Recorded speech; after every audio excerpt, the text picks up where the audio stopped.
And now here we are, back in my garage. It's getting late now, but I've got an hour or so. So I thought I'd just take apart this wheel and make a start on cleaning it up and also working out the length of the new bolts I need to bolt it all together. Because when Jeff built this some time ago, he couldn't really afford to buy, or didn't have, the appropriate brand new stainless steel or whatever fasteners, so he used old ones. And some have been painted silver to make them look a bit better, but that's no good to me.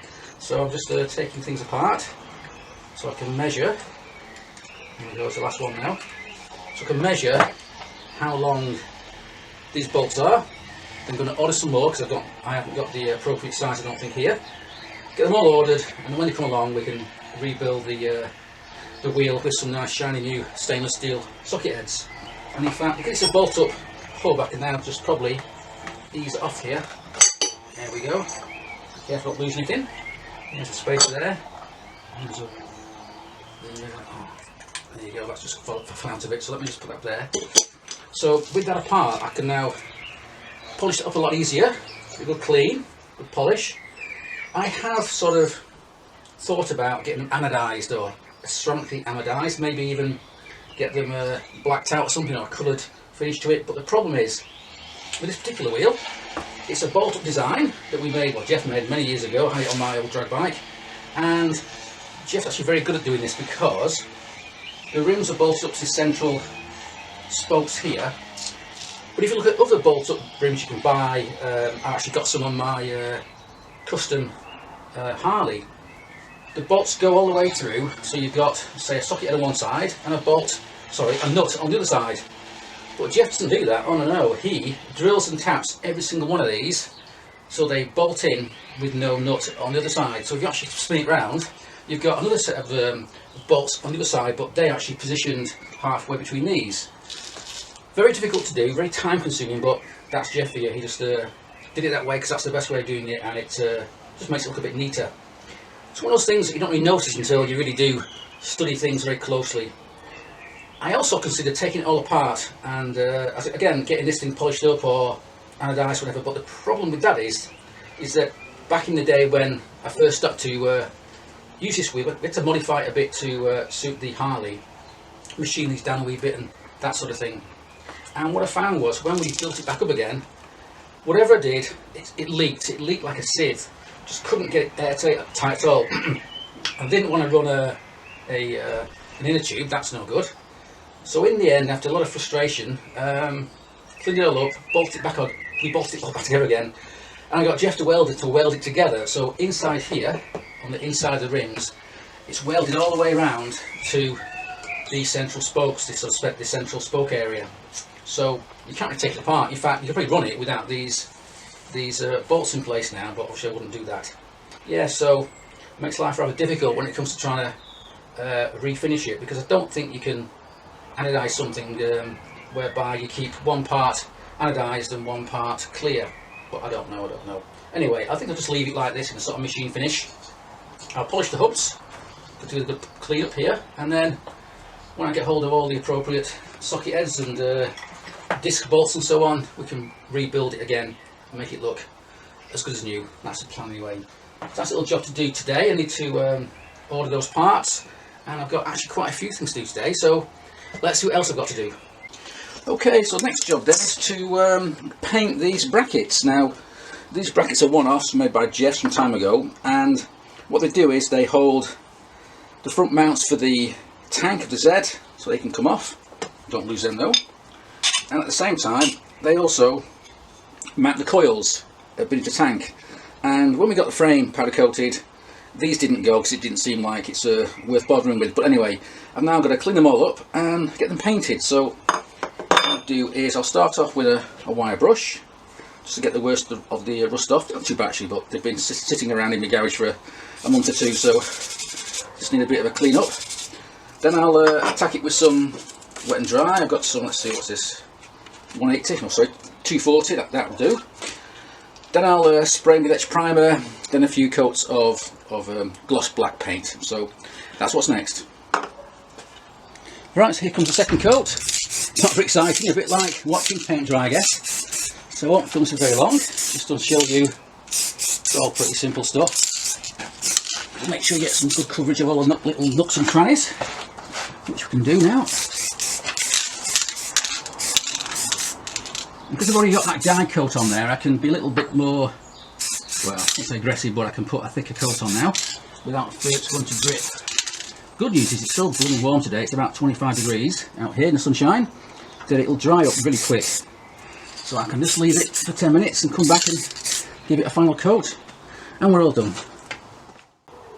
And finally for today, the last job I've done is to fit this M unit onto the electrics box of the Z650. So let me just move the out of the way in this box, there's the box now, and here it is loosely bolted to the stainless steel electrics box.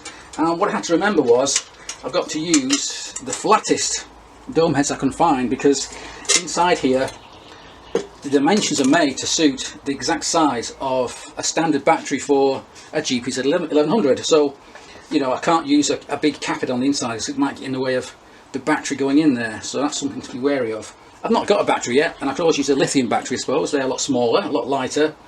But I've had bad experiences so far with lithium batteries. I've had 3 on various projects and they've all failed. So I think I'll stick to the good old-fashioned lead acid batteries for the time being, even though they are bigger and heavier.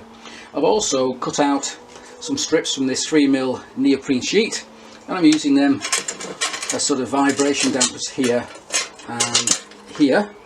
So when it sits in the frame, it's protected from, hopefully, from some of the worst of the vibrations from the road or the engine or whatever. That said though, these M units are very, very strong and very tough, so I don't think I've got any concerns about that particular thing.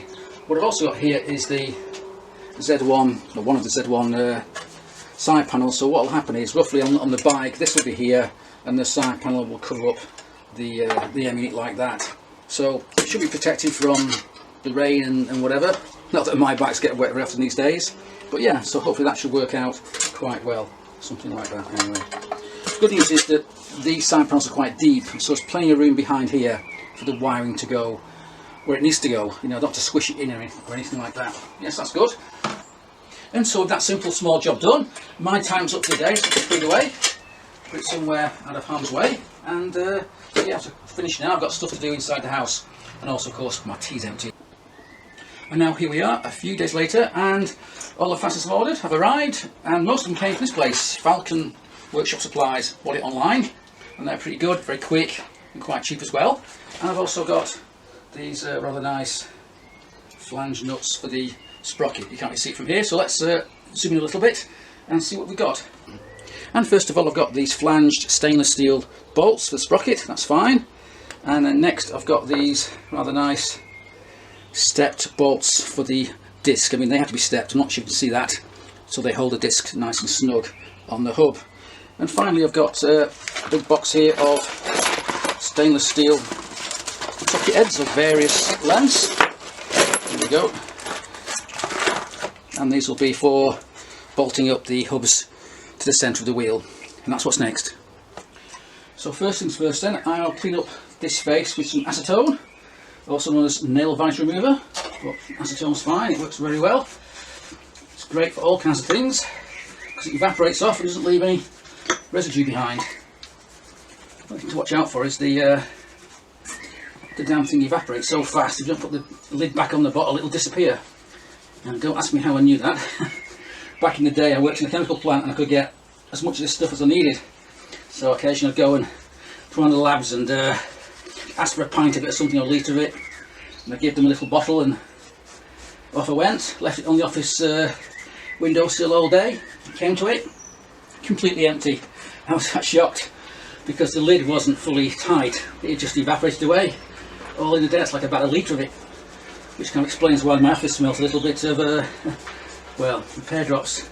So lesson learned, I always pop the lid back on again as soon as possible once you've used it, otherwise it'll evaporate away. Anyway, once that's nice and clean, next thing to do is to check out the index mark that Jeff put on this when he made it. This little mark there, and that matches up with a mark somewhere on here. Let me find it. Can't find it. It's here somewhere. Oh, well, I hope so anyway. Let's have a look. Some slight dent. I think he punched a little hole in it. Yeah, there it is there. Right there, I couldn't spot it. So that and that go together, like so. That goes in the, come on now, there we go. That's pushed out there, but no problem. So that's now all aligned, hopefully. Yeah. So now I can pop in the new fasteners. Now I do have some Loctite. Here we are. Look, it's a Loctite 222. It's a general purpose Loctite. But I'm not using it right now because I might want to take this apart at some point before it goes on the bike. So we won't use that yet, but I remember I have to do it all again before it goes in the bike for the last time. So yeah, pretty easy stuff. In it goes. And yeah, come back when I've done it, and then we can spin it round and do the other side as well. And so now with those cap heads in place, I can now in theory spin it round and work on the other side. Except it's never quite easy, is it, when you're dealing with one-off parts, because these cap heads do not fit correctly in the hub. And I think the reason for that is that they're not sitting inside the recesses machined for them, so they sit nice and flush against the hub. And I've just checked, this is an old painted cap head that was in here before, and comparing it with the new cap heads I've bought, the heads look somewhat different. And I think what's happened is Jeff Love's wisdom back in the day has machined the cap heads down so that they sit inside these recesses, and of course these are new, not been machined down, and they don't sit properly, so I have to start again. These will have to be come out of here, and we'll have to take it to the workshop where Jeff can stick these in his lathe and reduce them down, and so they fit inside these recesses. As I say, so it's never ever easy, is it? Honestly, I thought I'd done it then, but no, it doesn't fit. And what's happening is that only one side of the bottom of the cap head is actually hitting this hub here, which is no good at all. So I'm afraid take them all out and start again. But anyway, while I'm here, I may as well take off this disc and also this hub as well, because I suspect I have the same problem on this side. So I may as well get all those 10mm M10 socket heads machined at the same time. So yeah, that can go. That's another one. I've got new ones for these in stainless steel, so that's fine. You can also notice actually when I'm doing this, you can see how Jeff has spent a lot of time cross drilling this, trying to lose some weight, and it's also been drilled inside the hubs as well. You can't see that, but even the hubs have been drilled to try and lose a bit of weight. Despite that, it's still quite a heavy wheel actually. Not as heavy, not as heavy as an old-fashioned wheel from the 90s probably, but it's still heavier than say a modern superbike wheel.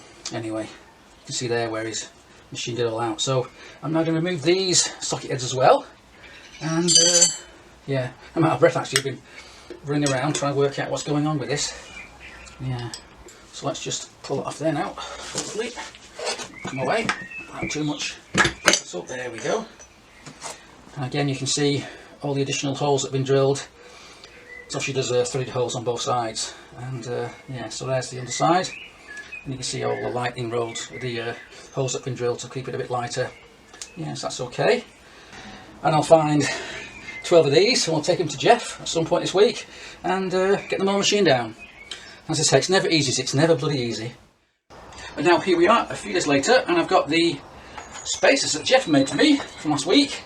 They're done now and they're shouldered. Not sure you can see that, but they're shouldered for the bearings. So we can put that back in the swing arm, because otherwise there's a chance we might lose the damn things, because right now we still can't find the spindle for the front of the swing arm. It's gone missing, God knows where it is, but that was made especially for the bike. You can't just go and buy it, so the hunt is on to try and find the damn thing. So I'm just going to pop this in here and make sure we don't lose this as well. Anyway, that's a job done. So that's good. And I've also got another job to do, which is to sort out the polishing on this bracket. Now, Jeff was going to do it, but it turned out that this plate here, this bracket, has been made from a plate of aluminium that back in its previous life had been hard anodised, which makes polishing it almost impossible, and very difficult also to just use wet and dry on it, because the hard anodising comes off in patches and it's very difficult to get a good finish. So the answer is to use a chemical means, and I've done it before, and what I'll do is I'll pop it into a solution of caustic soda, and that should lift off the hard anodising before I polish it. Oh, and by the way, you may also notice that my garage behind me here is looking pretty damn empty because all the bikes have been removed, apart from my Guzzi here. So the Triple X gone, the Harley's gone, my Nolly's gone, and also the old drag bike's gone. And they've all gone into my conservatory at the back of the house, which, believe me, was not easy to do because it's a very tight space to get into and turn bikes around in and drag them around, but we got there in the end. My back's now aching like hell. But anyway, the reason for all that work is because I had to make space in the garage here for 2 projects to come home, which is of course the Z650 1170 project, which is all this is all for, and also the Kawasaki Z650 Mark II project. That's currently a rolling chassis, so that can also come in here quite easily. Meanwhile, of course, the engine for that is going to be rebuilt by Les in his workshop, and actually there's been some progress with that particular engine recently, and I hope to go and see him maybe today or tomorrow, maybe tomorrow, to go and see that progress. But anyway, we're getting ahead of ourselves, so let's take this into the back of the conservatory and dip it in my solution of caustic soda, and hopefully that will solve the problem of all this hard anodizing that's on this plate. Okay, so this bracket's now been in here for a few hours, all morning in fact. Let's dig it out and see what's happened to it. Let's see. And well, first of all, I guess the writing that was on here has been lifted off. That's good, but it's a bit tricky to tell what's going on with the anodizing because it's the same colour as the metal. But looking at that, it looks like it's done nothing at all. If you compare the finish on the bare aluminium at the top here with the aluminium finish here, you can see, hopefully, I'm not sure you can tell, but there is quite a difference. And in fact, you can tell where the anodizing's gone by looking at the very edge here where it's been machined away. Again, it's very difficult to see, I guess, but it seems my idea didn't really work. And I was wondering why, because it has worked before now. And I think the reason is because this is hard anodizing. I think it's called type 3 hard anodizing, and it is bloody hard. It will not come off easily, so I think I'll have to resort to many hours, no doubt, of wet and dry sandpaper to get this stuff removed. And so that's what's next. Now here we are in my back garden, surrounded by, well, I'm not sure if they're flowers or weeds, but who cares. But I'm here because I need to clean up the hard anodizing off this brake bracket, and believe me, it's not easy. I've done a little bit here, and it's taken me about 10 minutes just to do a little spot, so it's going to take, I don't know, hours to get the rest of it off. But here we are, so let's crack on. Okay, so I think that's about it. After about an hour of hard work, my fingers are now tired. Yes, it's pretty much done. I haven't bothered to rub down this area here because you can't see it. It's against the disc, so you can't see that. But I have done this bit, all this and all this. So now, my job is now far from ended because this was done with 120 grade wet and dry. So now I've got to repeat the whole process, this time with 240 and 400 and maybe even 800 before I'll be happy with it to go to Jeff's workshop and we'll buff it up on the polishing mop. Phew. And now here we are back in the garage. It's getting quite late, it's gone 9 PM. But here I've got a bag of those cap heads which have now been machined down to fit the hubs. So I've done one side already, so now I can spin it round and do the other side, which is pretty damn tedious.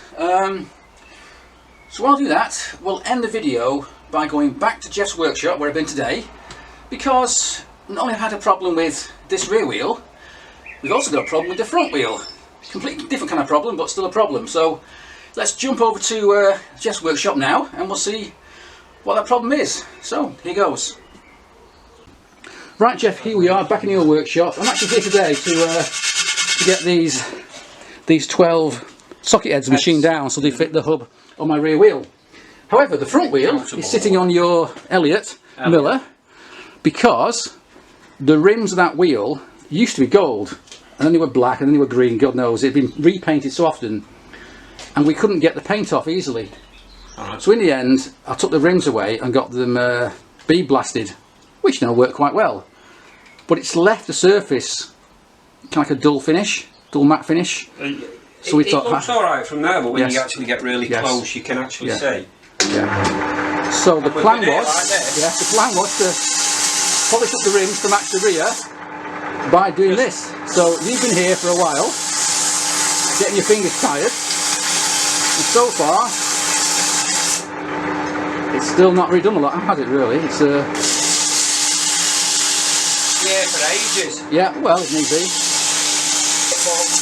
No, it's still far too rough. It's quite sort of pitting in it. There's like sort of quite deep pitting in it, so you can't polish that yet. It looks awful. You're never going to get that out of there. No, but we can improve it a little bit.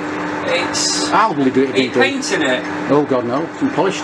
Well, whatever I do, whatever I do to it for the rims, it's got to be the same front and back. So if I get that painted, I've got to paint the rear as well, which is currently polished. Oh no. If need be, I'll come another day and I'll sit here all day doing that. But eventually it will come out. Yeah. Well, put it this way, it's a lot easier doing it that way than doing it by hand. Just holding it in your hand, it's going to take forever that way. Yeah, so if you stop there, Barney, you're not Barney. Right, so Jeff, if you stop now, we can zoom in and see what it looks like. Right, yeah, so I've zoomed in a bit, so hopefully you can see the sort of pitting that's in there. It looks okay from a distance, but close up, even right in the, it's very difficult to get that fully polished. Very that is going to take some hours to get, and yes, I know. You can't remember how that's got a few little wrinkles on. Yeah. See that there now, it's sank down a little bit more. Mm-hmm. So it's going to be awkward to get the wet and dry to get that fully. I know. Anyway, if you could mask it in there. Mm-hmm.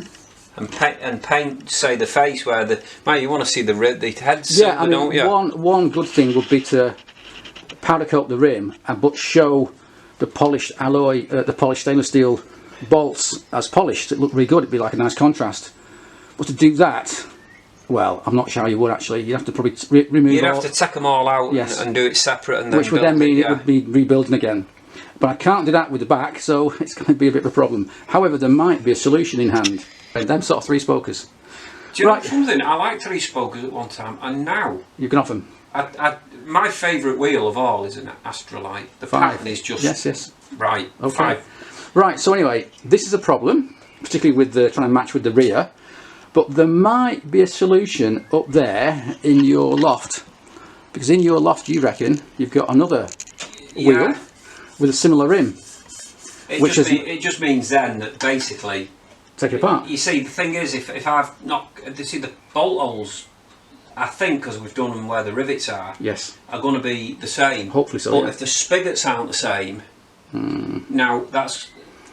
Well, we won't know until we try it. I mean, we've got some options now. That's the only other If needed, option. Jeff, I'll come another day and I'll sit here all day with you wet and dry. It's cleaning. Yes, it's getting there. It looks like it's silver anodised. It doesn't seem to be. Maybe there's some still hard anodised. Oh, I don't think so. On it. It would have been gold originally anyway. It was gold. No, it was black. Was it? Yeah. Well, it was black because it had been painted black. It had been painted. No, it was black anodised. Okay. Well, it was certainly been painted in the past as well. It had several layers on it. Unless it's been painted black and it was originally a clear. Possibly, I don't know. Silver anodising on it. I mean, most wheels are gold, aren't they? Gold or black. Okay. Anyway, so that's a bit of an issue. Because if you rub that there, it doesn't seem. It seems hard. Well, if you get a piece of alley like that's rubbed, you can feel it bite into it. Oh, I know. It seems to skid as if it's still got. Well, just takes time. You know, as though it's still got some form. Well, having just spent hours and hours polishing up that bloody bracket that had been hard anodised. Hopefully, that's not hard anodised too, because it took forever to do. Anyway, so that's a bit of an issue right now, an open issue. We'll have to address that somehow. Actually, I am actually tempted to say sorry. If you do look, go on. I think you can actually see it's gone silvery there, and it's still dull. It looks like there's different shades, as though it either has been hard or clear anodised or whatever it is they've done. Who knows? Anyway, I'll come up with a solution for that. One solution might be sod these wheels. I'm sick of them. Let's just go and buy some wheels from a modern Kawasaki Z650 or something and use them instead. Z650? Yeah, or something like that. What, are they 5 spokes? Or? That's sort of Y, they have like a Y shape. Oh, right. Or a ZZR 1400 or even a Z900 RS. ZZR 14s I've seen. Yeah, they're like the same sort of style, Y shaped. Anyway, that's a future issue. Bit of a problem, but we'll solve it one way up to the... Anyway. So with that then, let's see what else is going on. Right, okay Jeff, one more job today is to try and polish up that blooming bracket, which I spent hours removing the anodising from. So It's not perfect, but hopefully we can now get a decent finish with Right. the polishing mop. So here we go, first attempt. Might be okay, might not. It might need a bit more work yet.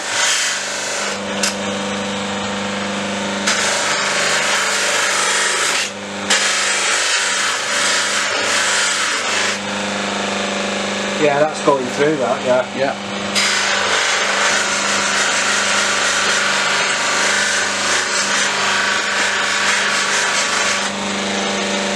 Jeff, if you stop there, just turn it off a sec. Right, yeah, so that's getting there. Yeah, it's, you can, if you just, great having the day like that, Yes. if you actually just, you can just still see a few little rubbing marks in it. Yeah. But, like you say, from a distance, Looks fine. it looks fine, but under very close examination you can just... A few marks. Yeah. Well, I can't stay longer now, I've got to go home, so Right. I'm going to leave that with you for the time being. Finish that off. And we'll catch you up another day. Huh? Yeah, great stuff. So what we're going to do without that blooming wheel, I don't know, but we'll come up with some solution anyway. I might get my spray can out and spread the damn thing black. Who knows? Right, anything else while I'm here? Pity couldn't find another pair of bloody rims. Oh yes, yeah. That other, yeah, if that we can one. find other rims would be fine. If you could find some Well, comp-motive rims, not easy to find. That would have been nice. Yes, not easy to find. I've got a good pair of polished ones for the front. Yes. But not for the back. For the back, yeah. We can't have a mismatch But there. them ones that you've got on that other wouldn't. The pattern's different. No, all different. Oh well. Anyway, we'll cross that. Why can't these companies just make everything a standard? Well, because size? that way our life would be much too easy. Much too easy. Would be. So anyway, with that, Jeff, it's time to go home. So we'll call it quits there. Right. So anybody watching here today, thanks for watching. Thank you. And cheers.